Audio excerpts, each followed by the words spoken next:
বিসমিল্লাহির রহমানির রহিম। আলহামদুলিল্লাহ, সকল প্রশংসা সেই মহান রবের, লক্ষ কোটি দরুদ ও সালাম সেই বিশ্ব নবীর প্রতি।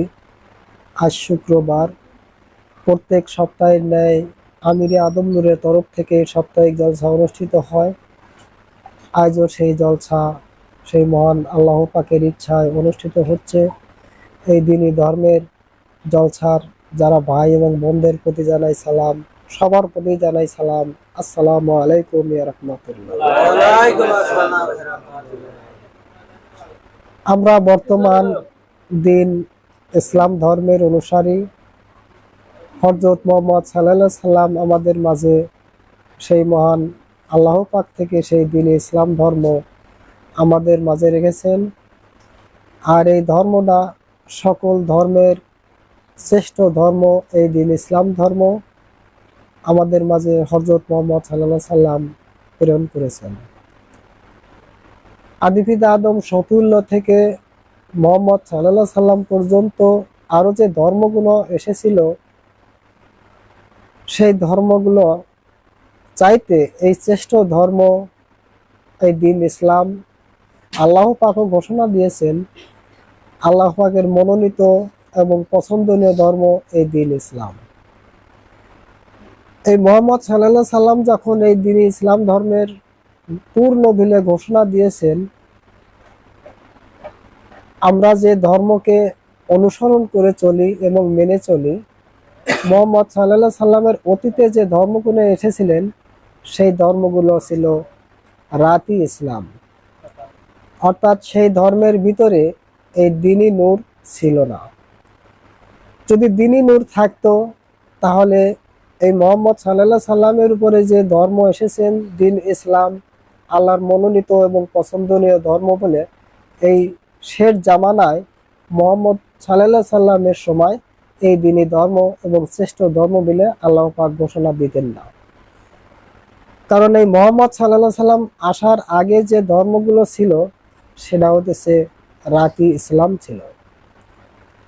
যখন এক নবী যখন ধর্ম নিয়ে এসেছে, তার কিছু বছর কিছু সময় যাওয়ার পরে আর এক নবী যখন এসেছে, আর এক রাসূল যখন এসেছে, তখন সেই নবীর ধর্ম অর্থাৎ সেই রাসূলের ধর্মকে বাদ রেখে বর্তমান যে নবী এবং রাসূল এসেছে তার ধর্ম প্রকাশ করছেন। অনুরূপভাবে সেই মুহাম্মদ সাল্লাল্লাহু আলাইহি সাল্লাম আসার আগে যে কিতাবগুলো ছিল, তিনটি ধর্ম ছিল, সেই তিনটি ধর্মের কিতাবও বন্ধ করে দিলেন এবং তিনটি ধর্মের যে আইন ধর্ম ছিল তাহাও বন্ধ করে দিয়ে শ্রেষ্ঠত্ব ধর্ম ঘোষণা করে দিলেন এই দিন ইসলাম, সেই মহান আল্লাহ পাকের ন্যায়ের বিধানে। এই ধর্মটা বিশ্বের শেষ মানুষটা পর্যন্ত এই দিন ইসলাম ধর্ম থাকবে এবং দিন ইসলাম ধর্ম অনুসরণ করবে। শেষ মানুষটাও এই দিন ইসলাম ধর্ম আইন এবং সীমানা অবশ্যই তারা রক্ষা করে চলবেন। হযরত মুহাম্মদ সাল্লাল্লাহু আলাইহি সাল্লাম যে এই দ্বীনি ধর্ম এনেছেন, সেই দ্বীনি ধর্মের সত্য কোরআন, এই পাক কোরআনও শেষ মানুষটা পর্যন্ত এই পাক কোরআনের আইন এবং সুব্যবস্থা পাবে। নতুন করে এই পৃথিবীত আর কোনো ধর্ম আসবে না এবং নতুন করে যে রাতি ধর্ম ছিল সেই রাতি ধর্ম এই দ্বীনি যুগে এবং দিন ইসলাম ধর্মেও আর আসবে না। যাহারা মন্তব্য করবে যে এই দ্বীনি ধর্মের পরে আরো ধর্ম আসবে, রাতি ধর্ম আসবে, তারা অবশ্যই এই দিন ইসলাম ধর্মের বিরুদ্ধে উচ্চারণ করে এবং সেই বিশ্ব নবীর আনিত ধর্ম এবং মুহাম্মদ সাল্লাল্লাহু আলাইহি সাল্লাম যে ধর্ম আমাদের মাঝে প্রকাশ করেছেন এবং মহান আল্লাহ পাক যে মনোনীত করেছেন, শ্রেষ্ঠ করিয়াছেন, এই আল্লাহ পাকের কথাও উপেক্ষা করা হবে। কারণ এই ধর্ম মুর্শিদ আমিরে আদম নূর এই দ্বীনি ধর্মের সত্য যখন কায়েমিত্ব করলেন, তখন এই ধর্মকে এই দ্বীনি নূর অর্জন করার পরেই তিনি ঘোষণা করে দিলেন এটা হচ্ছে দ্বীনি যুগ। আর এই দ্বীনি যুগের অপর সাইড যে রাতি যুগ ছিল, ইহা অবশ্যই সত্য। মহান আল্লাহ পাকের এই দিনই ইসলাম ধর্মের তাহা সত্য বলে প্রমাণ করে। যেই পাক কোরআনের ভিতরে দিন আছে, আরো যে 3টি কিতাব ছিল, তওরাত, জেবুর এবং ইনজিল, তাদের ভিতরে এই দিন ছিল না। যার কারণে মুর্শিদ আমিরে আদম নূর এই দিনই ইসলাম বলে এবং দিনই যুগ বলে এই দিনই ধর্মের ঘোষণা করে দিয়েছেন। তাই নতুন করে এই দিনই ধর্মের ভিতরে আর রাতের কোনো শর্ত এবং রাতের কোনো ধর্ম আর পুনরায় বর্তমান আমাদের সামনে আর আসবে না। হযরত মুহাম্মদ সাল্লাল্লাহু আলাইহি সাল্লাম এটা ঘোষণা করে দিয়েছেন যে কোনো নবী আসবে না, কোনো রাসূল আসবে না এবং নতুন করে কোনো ধর্ম এই পৃথিবীতে আর আসবে না। এরা বলা তো দূরে থাক, কেউ মন্তব্য করতে পারে না যে এই দিনই ধর্মের ভিতরে আরো কোনো ধর্ম আসবে, কখনোই সম্ভব নয়। যাই হোক, আমরা যে দিনই ধর্মের অনুসারী এবং আমরা হেদায়েত নিয়েছি এই পাক কোরআনের, আমরা যে মুর্শিদ আমিরে আদম নূর থেকে সত্য হওয়ার উদ্দেশ্যে, মানব হওয়ার উদ্দেশ্যে এবং দিনই নূর অর্জন করার উদ্দেশ্যে এবং দিনই নূরের যে অস্তিত্ব আছে, আমরা সেই অস্তিত্ব কায়েমিত্ব করার উদ্দেশ্যে এই দিনই নূরের জ্ঞান একমাত্র মুর্শিদ আমিরে আদম নূর সর্বপ্রথম এই বিশ্বের মাঝে প্রকাশ করেছেন। আর আমরা সেই ডাকে সাড়া দিয়ে, সেই সত্যকে সাড়া দিয়ে আমরা অল্প কিছু মানুষ সেই দিনে যুগে সেই দিনে নূরের হেদায়েত এবং পাক কোরআনের দিন ইসলাম ধর্মের হেদায়েত আমরা গ্রহণ করেছি। এই গ্রহণ করার ভিতরে আমরা যে হেদায়েতের যে সত্য যাহা আছে, সেই সত্যগুলো সম্বন্ধে আমাদের কি বুঝ জ্ঞান আছে, সেই বুঝ জ্ঞানগুলো আমরা আজ পর্যন্ত সেই মুর্শিদ থেকে সঠিকভাবে নির্ণয় করতে পারি নাই। আর যখনই নির্ণয় করতে পারি নাই, সত্যটা বুঝে পাই নাই, ততক্ষণ পর্যন্তই আমরা সেই ভুল এবং অন্যায়ের ভিতরে আবার আমরা সামিল হয়ে গেছি। অনেক কিছু আমরা হেদায়েতি ভাই বোন, কারণ এই ধর্মের সত্য যাহা আছিল যে আমাদের হেদায়েতের সময় আমাদেরকে দিনকে ধরতে বলল, দিন কায়েমিত্ব করতে বলল। আমি যখন হেদায়েত নিলাম, অর্থাৎ এই ধর্মের দিন ইসলাম ধর্মের যে মুর্শিদ থেকে আমরা যারা হেদায়েত নিয়েছি, সবাইকেই এই একই কথা বলা হয়েছে। আমরা যদি সেই হেদায়েতের সত্যটাকে স্মরণ করি তাহলে আমরা অবশ্যই বুঝতে পারবো। আমরা যখন এই হেদায়েতের কাছে গেলাম, হেদায়েত নিতে গেলাম, কোরআনিক হেদায়েত, দিনী ধর্মের হেদায়েত, এই হেদায়েত নেওয়ার আগেই আমাকে বলা হলো যে তোমার কাছে দিন নেই এবং তোমার কাছে রবও নেই, তোমার কাছে নফসের সুরতও নেই, তোমার কাছে সেই আত্মাও নেই, জীবনও নেই। তোমরা শূন্য মানুষ, শুধুমাত্র আকার সুরত ধরে আসো, মানব আকার সুরত, অর্থাৎ আদম শফিউল্লাহর আকার সুরত তোমরা ধরে আসো। প্রকৃতপক্ষে তোমরা মানুষ নয়। তোমাদের ভিতরে যারা বাস করে মানব রূপে, সবাই জীবের জাতি তোমাদের ভিতরে বাস করে। আর এই জীবের জাতি যারা আছে, তোমরা এটাও কখনোই বলতে পারবে না যে তোমরা কোন জীবের রব থেকে কথা বলো, কোন জীবের আত্মা থেকে তোমরা দেখে থাকো, দিন দেখো, এবং কোন জীবের থেকে তোমরা এই তোমাকে পরিচালনা করো, কোন আত্মার থেকে পরিচালনা করো, এরা তোমরা কেহই বলতে পারবে না। আসলে সত্য ইহা বলার ক্ষমতা আমাদের নেই। আমি যে কথা বলতেছি, আমার তো রব আছে, কিন্তু আমার এই রব থাকার পরেও আমার রব নেই। অর্থাৎ এই পরিচয়টাই আমার নেই যে এই রবটা কোথা থেকে আসে। আমার দিন থাকা সত্ত্বেও আমার দিনের পরিচয় যখন নেই, আমার দিন নেই। আমার নফসের সুরত, আমি তো আদম সুরতেই আছি, মানব সুরতেই আছি, তবু বলছে যে তোমার এই সুরত মানব সুরতে এবং আদম সুরতে থাকা সত্ত্বেও তোমার এই সুরত তোমার নয়। তাহলে আমার সুরতকে আমার করতে হবে, আমার রবকে আমার করতে হবে, আমার দিনকে আমার করতে হবে। আমার করার জন্যেই আমি এই কোরআনিক হেদায়েতে মুর্শিদ আমিরে আদম নূর থেকে হেদায়েত গ্রহণ করলাম। এখন আমরা যদি বিশ্লেষণ করি, বিচার করি, আমার দিন থাকা সত্ত্বেও মুর্শিদ আমিরে আদম নূর আমাকে কোন দিন দিল সেই দিনকে কায়মিত্ব করতে এবং সেই দিনকে চিনতে। আমার কাছে রব থাকা সত্ত্বেও আমি তো কথা বলতে পারতেছি এবং আমি দেখতেও পারি, কিন্তু এই কথা বলার রব আমার কাছে আছে, বাক আছে, এটা থাকতেও আমাকে বলল যে তুমি সেই আদম নূরের রব ধরো, তুমি সেই আদম নূরের দিন ধরো। তাহলে এই আদম নূরের যে আমাকে রব ধরতে হবে আমার রব থাকা সত্ত্বেও, আর সেই রবটা কি? আমাকে সেই নফসের সুরত কায়েম করতে বলো, অর্থাৎ আদম সুরত তুমি কায়েমিত্ব করো। তাহলে আমি মানব সুরতে আদম সুরতেই আছি, তাহলে সেই সুরত থেকে আমাকে কায়েমিত্ব করতে হবে। তাহলে সে কোন সুরত? আমি তো আমার সুরতেই আছি, অর্থাৎ আমি সেই আদিপিতা আদম শফিউল্লাহর সুরতেই রয়েছি। সেই আদিপিতা আদম শফিউল্লাহর সুরতকেই আমাকে কায়েমিত্ব করতে বলল। আমি তো সেই আদিপিতা আদম শফিউল্লাহর সেই আত্মাই আত্মবান হয়েছি জীব সূত্রে, জীব মানুষ হিসেবে। তাহলে আমাকে সেই আত্মা আবার কায়মিত্ব করতে বললো, সেই আত্মাকে চিনতে বলল। আমি তো সেই আদম শফিউল্লাহর দিনেই আমি এসেছি, আমি সেই মানব জীবনের দিনেই তো জন্ম নিয়েছি, তাহলে আমাকে কোন দিন অর্জন করতে বললো? তাহলে প্রথমেই যখন আমাদেরকে বলল যে তোমরা যে দিনে আসো এই দিন আদম শফিউল্লাহর দিন নয়, যে রবে আসো এই রবটাও আদম শফিউল্লাহর রব নয়, যে সুরতে আসো সেই সুরতও তোমার নয়, আর এই আদম শফিউল্লাহর সুরতকেই তোমাকে কায়মিত্ব করতে হবে।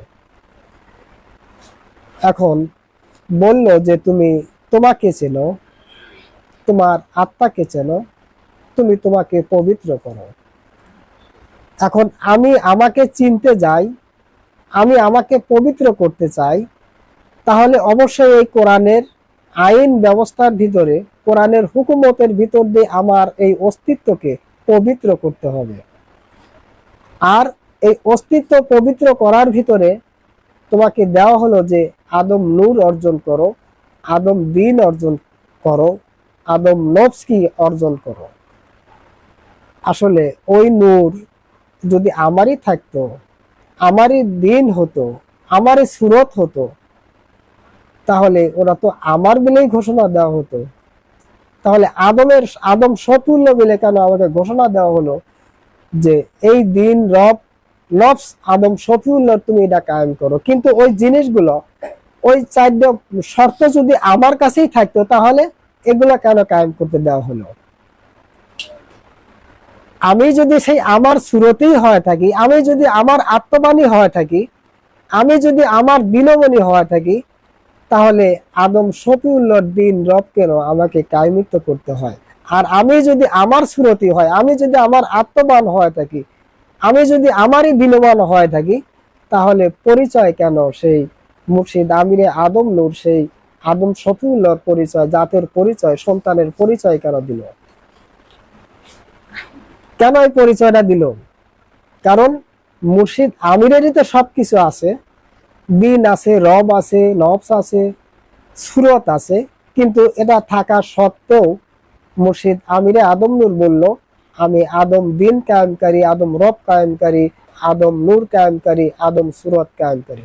কিন্তু পরিচয়টা দিল তো সেই আদম শফিউল্লাহ, আদম শফিউল্লাহর সন্তানের পরিচয় দিল, পুত্রর পরিচয় দিল।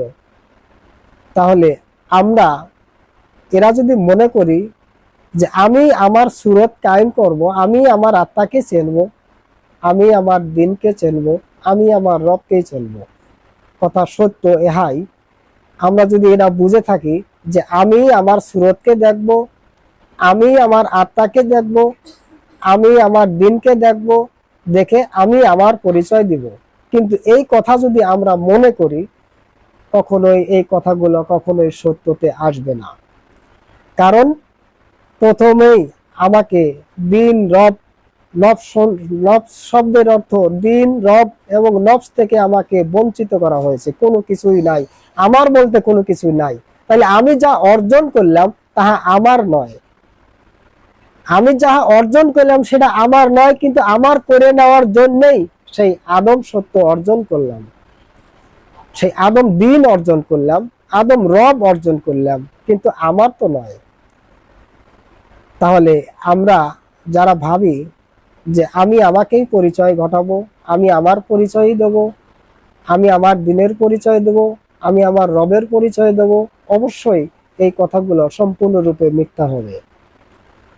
আপনারা আগে যা দেখেন এবং এই সত্যগুলো অর্জন করে দেখেন যে সত্য কোন জায়গায় লুকায়ে আছে।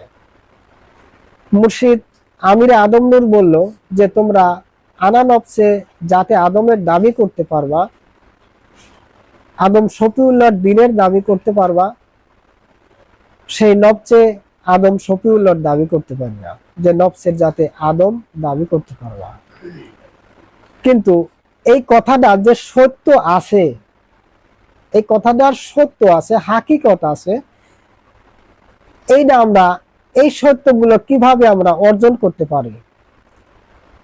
আমাদেরকে কায়েমিত্ব করলো, দিল যে আদম দিন, আদম রব কায়েম করবে, কিন্তু আমরা কায়েম না করে, এই সত্যগুলো কায়েমিত্ব না করে যদি আমরা এই আদম দিন এবং রবের কায়েমিত্ব এই দাবিতে আসি, তাহলে শরীয়ত প্রকাশ যা মুর্শিদ আমিরে আদম নূর করেছেন সকলই শরীয়ত এবং প্রকাশ, কিন্তু এই শরীয়ত প্রকাশের যে সত্য আছে যাহা আমাদের মানার ভিতর দিয়ে, সেই সত্যগুলো আমাদের অর্জন করতে হবে। সেই সত্যগুলো আমাদের কোথায়? আমরা সেই সত্য সম্বন্ধে কি জ্ঞান আমাদের আছে? যেটা বললো ওরা তো শোনা কথা, কিন্তু মানার ভিতর দিয়ে আমরা কোন সত্যের উপরে আসলাম আর আমাদের কোন সত্যের উপরে দাবিটা আসে, এটা আমরা কখনোই অর্জন করে দেখলাম না। কায়েমিত্ব করে না দেখে আমরা শোনা জ্ঞানের উপরে, শোনা কথার উপরেই আমরা দাবি করে বসলাম। কারণ কোরআন বলছে মুসলমান হও, মমিন হও, তাই আমরা 5 ওয়াক্ত নামাজ রোজা কিছুদিন যাওয়ার পরেই আমরা মমিন মুসলমান হয়ে গেলাম। কিন্তু সেই মমিন কোন সত্যের উপরে মমিন হয়, কোন সত্যের উপরে মুসলমান হয়, সেই সত্যগুলো আমাদের নেই। আমরা যে আদম নফসিকে কায়েমিত্ব করলাম, আদম নফসির সুরত দেখলাম, কোন সত্যের উপরে, কিসের উপরে, এটা আমাদের জানা নাই। আমি সেই আদম দিনকে যে অর্জন করলাম, সেই আদম দিন যে অর্জন হওয়ার পরে কোন সত্তার উপরে, কিসের উপরে আদম দিন অর্জন হলো, এটা আমরা জানি না। আমরা সেই রবের যাতে আদমের দাবি করলাম, সেই রবটার কোথা থেকে উৎপত্তি, কিসের থেকে আসলো এই রব, এটা আমরা জানি না। আমরা বলছি যে আদম থেকে এগুলো পেয়েছি, কখনোই সম্ভব নয়। কারণ আদম শফিউল্লাহর সবকিছুই মুর্শিদ আমিরে আদম নূর যখন কায়েমিত্ব করে নিয়ে গেল, মুর্শিদ আমিরের করে নিল, আর সেই সত্যগুলো আমরা যখন হেদায়েত সূত্রে পেয়েছি, তখন এটা অবশ্যই আমরা সেই মুর্শিদ আমিরে আদম নূরের তরফ থেকে পেয়েছি, আদম শফিউল্লাহর তরফ থেকে নয়। আদম শফিউল্লাহর তরফ থেকে নয়, আদম শফিউল্লাহ যাহা কিছু আছে, অর্থাৎ আল্লাহ পাকের যাহা কিছু আছে, সকল কিছুই আদম শফিউল্লাহর ভিতরে আবদ্ধ করে দিয়েছেন। আর সেই আদম শফিউল্লাহ থেকে যখন মুর্শিদ আমিরে আদম নূর কায়েমিত্ব করে নিয়েছেন, কায়েমিত্ব করার পরে যখন প্রকাশে এসেছেন, তখন আদম শফিউল্লাহর পরিচয় দিয়ে আদম শফিউল্লাহর সবকিছুই তিনি প্রকাশে এনেছেন। মুর্শিদ আমির এই কথা তো বলে নাই যে তোমরা আমার সুরত কায়েমিত্ব করো, আমার দিন অর্জন করো, আমার রব অর্জন করো, এ কথা তো কখনোই বলে নাই। কিন্তু সেই সব আদম শফিউল্লাহর সবকিছু যখন মুর্শিদ আমিরে আদম নূরের করে নিল, মুর্শিদ আমিরের করে নিল, তখন সেই আদম শফিউল্লাহর রব থেকে আমরা যে মুর্শিদ আমিরের রব পেয়েছি, আদম শফিউল্লাহর যে দিন, সেই দিন থেকে যে আমরা মুর্শিদ আমিরের দিন পেয়েছি, মুর্শিদ আদম শফিউল্লাহর যে নফসের সুরত ছিল, সেই নফসের সুরতটা পেয়েছি। মুর্শিদ আমিরের থেকে আমরা যে রবটা পেয়েছি, সেই আদম শফিউল্লাহর রব, সেটাও সেই মুর্শিদ আমিরের থেকে পেয়েছি। এর বাইরে কারোই যাওয়ার ক্ষমতা নেই। আর এর বাইরে যারা যাবে, তাহলে অবশ্যই তারা সেই মুর্শিদ আমিরের সত্যকে অস্বীকারী। মুর্শিদ আমির যে গুন্ডি এবং সীমানা নির্ধারণ করেছে, সেই সীমানা গুন্ডিকে অস্বীকারী। আর এই গুন্ডি এবং সীমানা অস্বীকার করার দায়ী তারা নিজেরাই অন্ধকারের ভিতরে সামিল। তাহলে আমরা কিভাবে নিজ পরিচয়, আমরা নিজ সত্যকে না জেনে, না চিনে, না বুঝে আমরা যে পরিচয়ে আসি, অবশ্যই সেই পরিচয় ফাঁচেক ছাড়া সত্য হবে না। মুর্শিদ আমিরে আদম নূর কোরআনের সত্যগুলো বলেছেন, আর কোরআনের যাহা সত্য তাহা হলো কোরআনের আয়াতের যাহা হাকিকত, কোরআনের সত্য আয়াত, ওই আয়াতের হাকিকতকেই সত্য বলে এবং হাকিকত বলে। এটা মুর্শিদ আমিরে আদম নূর সেই কোরআনিক নূর যখন অর্জন করলেন, তখন সেই কোরআনের হাকিকতগুলো প্রকাশ করলেন, যা আমরা কখনোই এই সত্যগুলো মুর্শিদ আমির ছাড়া অন্য কারো কাছে পাইনি। আর সেই হাকিকতগুলো বলল বিশ্বের সকল মানুষের কাছে, যা আমাদের ওই কথাগুলো আমরা কখনোই শুনিই নেই, জানিই নেই। সেই কথাগুলো আমরা সেই সত্যগুলো মুর্শিদ আমিরে আদম নূর থেকে পেয়েছি। আর যখন এই সত্যগুলো আমরা অনুসরণ করে যখন চললাম, আর এই সত্যগুলো প্রকাশ হলো শরীয়ত হিসেবে প্রকাশ, যাহা লেখছেন তাহাও শরীয়ত প্রকাশ, যাহা প্রকাশে আসছেন তাহাও প্রকাশ। এগুলো গোপন বলতে কোনো কিছু নাই। তাহলে এই শরীয়ত, যেমন কোরআনের শরীয়তের সত্য প্রকাশ, হাকিকত প্রকাশ করলেন মুর্শিদ আমির, অনুরূপ মুর্শিদ আমির যে হাকিকত গুলো শরীয়ত করে গেলেন, প্রকাশ করে গেলেন, এই শরীয়তের আবার হাকিকত আছে, এই শরীয়তের আবার সত্য আছে। আর এই সত্যগুলো তারাই পাবে যারা সেই মুর্শিদ আমিরে আদম নূরের হুকুম এবং আদেশ নির্দেশ মানার ভিতর দিয়ে মুর্শিদ আমিরে আদম নূর যে সত্য অর্জন করেছেন, আর যে সত্য অর্জন করার অধিকার আমাদের দিয়েছেন, সেই সত্য যে অর্জন করতে পারবে, তা সেই ব্যক্তি এই মুর্শিদ আমিরে আদম নূরের সরার হাকিকত প্রকাশ করতে পারে। অন্যথায় আর কেহই এই সত্যটা প্রকাশ করতে পারে না। যে সত্যটার উপর আমাদের সত্যবান করা হয়েছে, যে সত্যের উপর আমাদেরকে হাজির করা হয়েছে, সেই সত্যকে যতক্ষণ পর্যন্ত আমরা চিনতে না পারবো, জানতে না পারবো, ততক্ষণ পর্যন্ত এই মুর্শিদ আমিরে আদম নূর যাহা প্রকাশ করছেন শরীয়ত, তার হাকিকতের দ্বারের কাছে যাওয়ার কারো ক্ষমতা নেই। আর আমরা শরীয়তে যাহা প্রকাশ করছে তাই নিয়ে আমরা বাহাদুরি করে থাকি, এ বাহাদুরি অবশ্যই থাকবে না। কারণ মুর্শিদ আমিরে আদম নূর বলছেন যে আমার এই আলোচনা নিয়ে শুনে পড়ে কিতাবাদি পড়ে তুমি জ্ঞানী হতে পারো, কিন্তু কখনোই তুমি পরবর্তী জীবনে মানব জীবন নিয়ে, মানব মুক্তি নিয়ে ফিরে যেতে পারবে না। কারণ যদি আমরা সত্য সহকারে অর্জন না করতে পারি, তাহলে অবশ্যই আমি পরবর্তী জীবনে মানব জীবন নিয়ে ফিরে যেতে পারবো না। আর একটা কথা হলো যে মুর্শিদ আমিরে আদম নূর আদম শফিউল্লাহর গান গেয়ে গেল, আল্লাহ পাকের গান গেয়ে গেল। আমরা মুর্শিদ আমিরে আদম নূরের যারা ছাত্র, তাহলে এবার আমরা যদি সত্যই অর্জন করতে থাকি, অর্জন করে পারি, আমরা যদি সেই সত্যই অর্জন করে থাকি, সত্যের উপরে যদি আমি পৌঁছাতে পারি, তাহলে অবশ্যই মুর্শিদ আমিরের গান আমরাই গেয়ে যাব। অবশ্যই সেই মুর্শিদ আমিরের সত্য আমরাই গেয়ে যাব, যে সত্যগুলো আমাদেরকে অর্জন করতে দিছে। আর সেই সত্য যখনই আমরা উপনীত হতে পারবো, তখনই সেই সত্যর বলে, সূত্র বলে আমরা সেই মুর্শিদ আমিরের পুত্র আমির হয়ে সেই মুর্শিদ আমিরের সত্যটাই আমরা প্রকাশ করতে পারবো। অন্যথায় কেহই এই মুর্শিদ আমিরের সত্য যা হাকিকত কেহই প্রকাশ করতে পারবেন না। মুর্শিদ আমিরের পুত্র হয়ে, আমিরের সন্তান হয়ে এই সত্যটা অর্জন করতে পারবে। মুর্শিদ আমিরে আদম নূর যে সত্যের উপরে আমাদের দিয়েছেন, সেই সত্যের মূল হাকিকতে অর্জন করে দেখেন, আর যা দেখেন যে অবশ্যই আমরা সেই সত্যের উপরে দণ্ডায়মান হতে পারবো। মুর্শিদ আমিরের পুত্র আমির এবং নফসের জাতেও আমির, রব্বের জাতেও আমির। কারণ আমরা যে রব পেয়েছি, নফস পেয়েছি, আদম শফিউল্লাহরই সবকিছু সেই মুর্শিদ আমিরে আদম নূরের মাধ্যম থেকে। আর সেই মুর্শিদ আমিরে আদম নূরের ভিতর থেকে এবং গুন্ডির থেকে সীমানা অতিক্রম করার কারো ক্ষমতা নেই। অবশ্যই আমি সেই মুর্শিদ আমিরের ভিতরে এবং মুর্শিদ আমির আমার ভিতরে, অবশ্যই ইহা সত্য। আর মুর্শিদ আমিরে আদম নূর আমাকে যতটুকু জ্ঞান বুঝ দিয়ে থাকেন, ততটুকুনের ভিতরে আমি প্রকাশে আসব, আর তার সত্যটাই আমি প্রকাশ করব। এরাও সেই মহান আল্লাহ পাকের ইচ্ছায় যে সত্য অর্জন করতে পারে, আর সেই সত্যই প্রকাশ করতে পারে। অর্থাৎ মুর্শিদ আমিরে আদম নূরে যে চিনেছে, সেই ব্যক্তি এই মুর্শিদ আমিরের সত্যটাকে প্রকাশ করতে পারে, অন্য কেউ এই সত্যটা প্রকাশ করার অধিকারই তার নাই। অর্থাৎ সেই সত্যটা সেই যাই নেই, সেই সত্যর দ্বারের কাছে যেতে পারে নাই। তাহলে আমরা যে আত্মা, যে নূর এবং যে জীবন, আমরা কায়মিত্ব করার উদ্দেশ্যে, যে দিন রবকে কায়মিত্ব করার উদ্দেশ্যে, যে দিন রবের সালাত পবিত্র করার উদ্দেশ্যে, অস্তিত্বকে পবিত্র করার উদ্দেশ্যে আমরা যে পথ নিয়েছি, সেই পথের সত্যতায় পৌঁছে আমরা সেই সত্যই সেই আমির পুত্র আমির হয়ে আমরা যেন পরবর্তী জীবনে ফিরে যেতে পারি। এই বলে আমি আমার বক্তব্য এখানে রাখছি। আলহামদুলিল্লাহ রাব্বিল আলামিন।